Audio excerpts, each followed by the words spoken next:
Հայաստանում քաղբանտարկյալներ կան, պնդում են խորհրդարանի երկու ընդդիմադիր խմբակցությունները եւ առաջարկում, որ ազգային ժողովը հայտարարության նախագիծ ընդունի։ Մոտ 2 էջանոց փաստաթղթում, որ հաջորդ շաբաթ կներկայացվի նույն օրակարգով հրավիրված խորհրդարանական լսումներին, նշվում է Հայաստանում ժողովրդավարությունը հետընթաց է ապրում եւ դրա դրսեւորումն է նաեւ աննախադեպ թվով քաղբանտարկյալների առկայությունը։ Խոսքը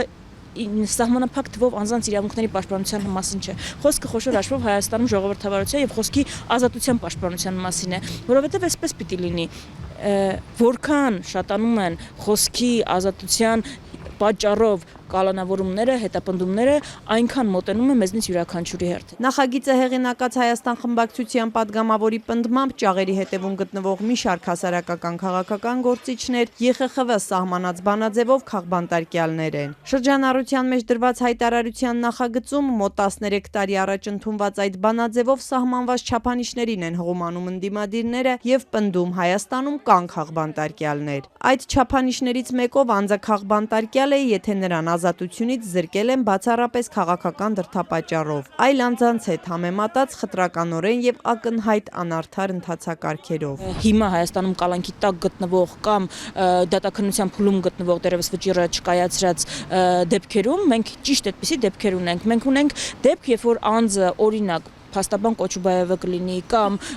Գյումրու համայնքապետը կլինի, ընտրված համայնքապետը իրեն առանց ծանուցման բերման ենթարկելու համար կիրառվել է աննախադեպ քանակի ուժեր, ներխուժել է նաև համայնքապետարան, մենք նույն դեպքը ականատես ենք եղել նաև Միքայել Սրբազանի դեպքում, երբ գրոհվել է անգամ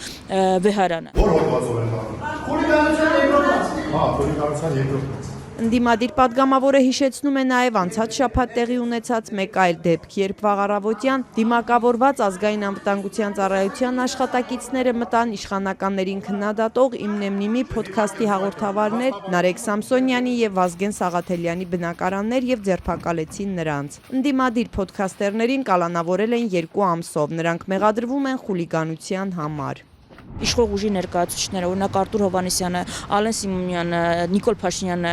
ավելի մեղմ, թե ավելի սուր բառապաշար են օգտագործել։ Եթե այստեղ կա հանցակազմ, այս բոլորի նշած անձանց դեպքում չկա այդ նույն հանցակազմը, այսինքն այս բոլոր դրվագներով մենք տեսնում ենք տարբերակված մոտեցումները։ Բոլոր այն մարդկանց, որոնք նրանք անվանում են քաղբանտարկյալներ, բոլոր այդ մարդիկ կոնկրետ հոդվածներով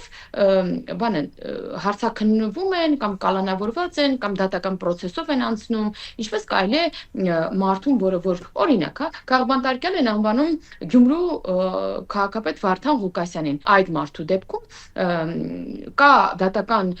օրինական դատարանի միջոցով արված ձայնագրություն, օրինական, որով ինքը այդ կաշառքը պահանջում է։ Հիմա թողնել իրեն ազատ, ասել լավ ինքը քաղաքական այլ հայացքներ ունի, ընդդիմություն է, թողենք հանկարծ մեր չասեն, ռեպրեսիա է։ Քաղաքացիական պայմանագրի վարչության անդամ Հասմիկ Հակոբյանը աներկբա պնդում է. Հայաստանում քաղբանտարկյալներ չկան։ Իշխանական падգամավորը եւս իր պնդումը հիմնավորում է հղում անելով քաղբանտարկյալի չափանիշները սահմանող նույն ԵԽԽՎ բանաձևին։ Օրինակ քաղբանտարկյալ են այն մարդիկ, որոնք օրինակ դատապարտվում են այնպիսի հոդվածներով, ունենալով այլ քաղաքական հայացքներ, որին մեղսագրվող արարքները չեն գործել, կամ դատապարտվում են այն ժամկետներով, որը որ ավելի է, քան նախատեսված է իրենց արարքի համար։ Եթե իրենք հղում են անում ԵԽԽՎ-ին ու ասում են, տեսեք ԵԽԽՎ-ն չի արձանագրել, ուրեմն Հայաստանում քաղբանտարկյալներ չկան, ուրեմն իրենք նաև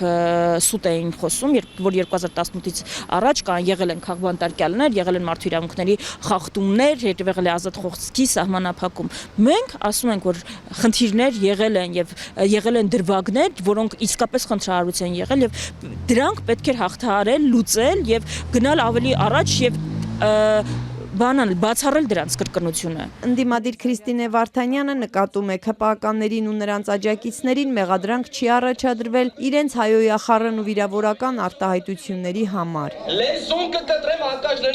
Իրավապահները նրանց արարքներում հանցակազմ երբևէ չեն տեսել, մինչդեռ պատկերը բոլորովին այլ է ընդդիմադիրների դեպքում։ Ուղ եթերում քարոզարշավի ընթացքում Փաշինյանի սեռական բնույթի հայոյանքներն ենք լսել։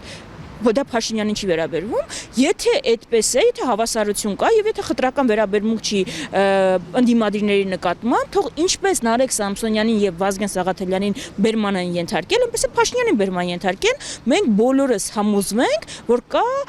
պայքար ոչ նորմատիվ խոսքի դեմ, որ կա խուլիգանության դեմ պայքար։ Դա պարզունակ մանիպուլյացիա է, որովհետև նույն նիստերի դահլիճում է, որ դուք հարցը տալիս եք, ես նոր դա եմ հիշում։ Նույն նիստերի դահլիճում Ռոբերտ Քոչարյանի որդին, Լևոն Քոչարյանը, սեռական բնույթի հայոյանք տվեց, որը բոլորս լսեցինք, որը նաև տեսանյութերում է առկա, եւ նա այժմ ազատ բան է անում, իր համար